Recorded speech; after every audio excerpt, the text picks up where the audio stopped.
Stop wasting molasses. This secret root growth trick could make all the difference in your garden.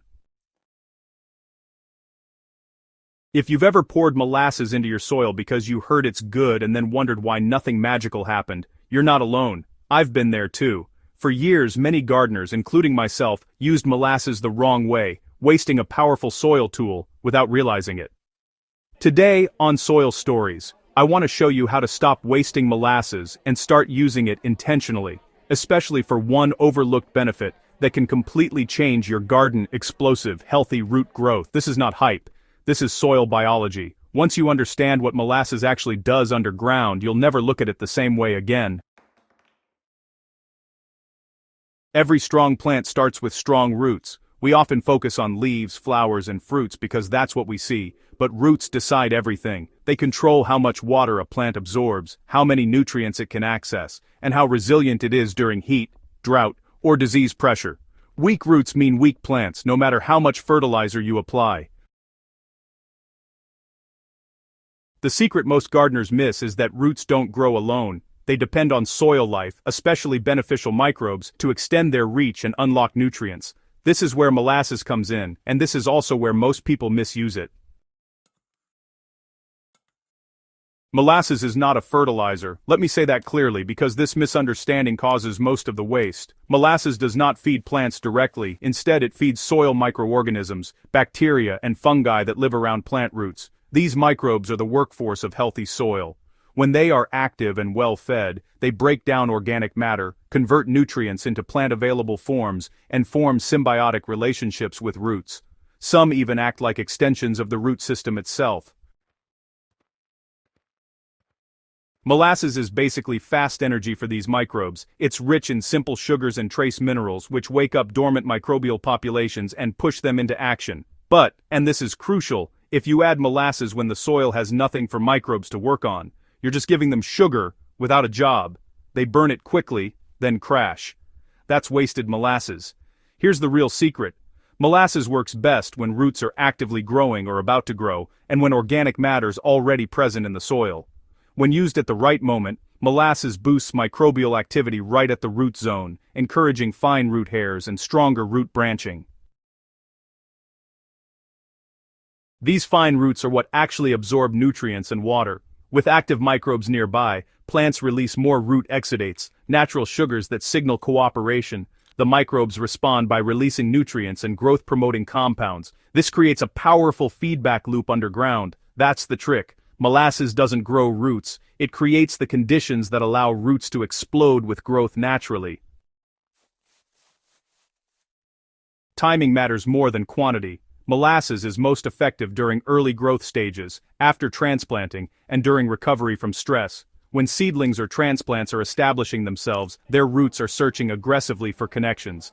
This is when microbial support matters most. Molasses is also incredibly useful after pruning, pest damage, or drought stress. In these moments, plants need to rebuild roots before they can push new top growth. Feeding the soil life at this stage accelerates recovery from the ground up.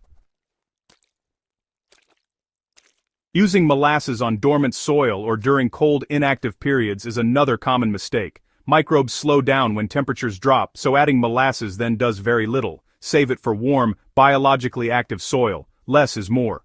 One of the fastest ways to damage soil balance is overusing molasses. Too much sugar can cause microbial blooms that temporarily tie up nitrogen, leaving plants yellow and stressed.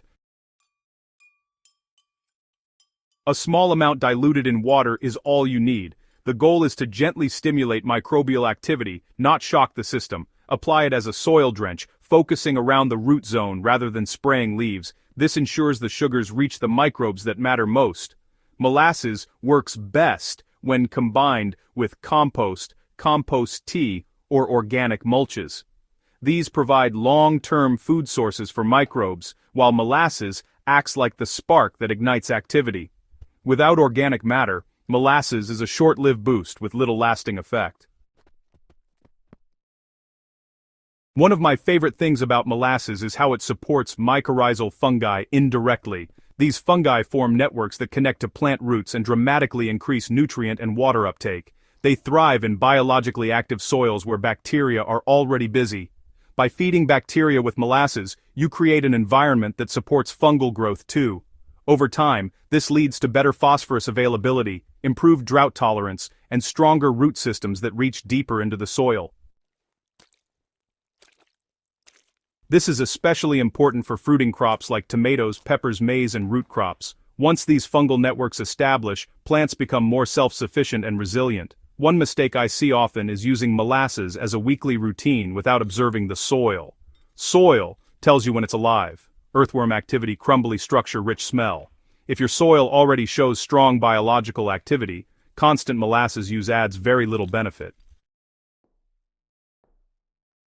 Another mistake is applying molasses to compacted or lifeless soil without first improving structure. In hard anaerobic soil, microbes struggle to function properly. In such conditions, molasses may feed harmful microbes instead of beneficial ones. Always address drainage, aeration, and organic matter first.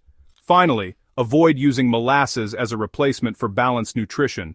Plants still need nitrogen, phosphorus, potassium, and trace elements. Molasses helps unlock these nutrients, but it cannot supply them in sufficient amounts on its own. When used correctly, molasses doesn't just boost one crop, it improves soil year after year. Active microbes help build soil aggregates, improve water retention, and increase nutrient cycling. Over time, this reduces your dependence on synthetic inputs and constant feeding. Healthy roots supported by living soil lead to fewer pest problems, better yields, and plants that can handle stress without collapsing. This is the kind of quiet success that doesn't always look dramatic overnight, but transforms gardens in the long run. On Soil Stories, this is what we're all about, working with the soil, not against it. Molasses is not magic, but when you understand its role and use it with intention, it becomes one of the most cost-effective tools for root development and soil regeneration. Stop wasting it by pouring it blindly into the ground. Start using it as a biological activator, timed with plant needs and supported by organic matter. If you take one thing from this soil story, let it be this: feed the soil life, and the roots will take care of the rest. If this article helped you see molasses in a new way, make sure you subscribe to Soil Stories for more practical, soil-centered gardening wisdom. Share this with a fellow gardener who's still wasting molasses, and let's grow healthier roots and better gardens together.